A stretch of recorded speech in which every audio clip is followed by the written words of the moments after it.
أعوذ بالله من الشيطان الرجيم بسم الله الرحمن الرحیم رضائے الہی کے حصول۔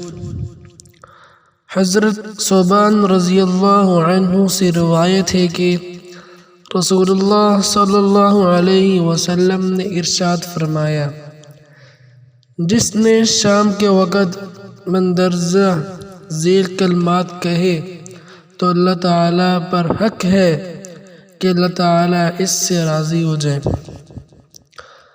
رضیت باللہ ربا وبالاسلام دینا وبمحمد نبیا، میں اللہ کے معبود ہونے پر اور اسلام کے دین ہونے پر اور حضرت محمد صلی اللہ علیہ وسلم کے نبی ہونے پر راضی ہوں۔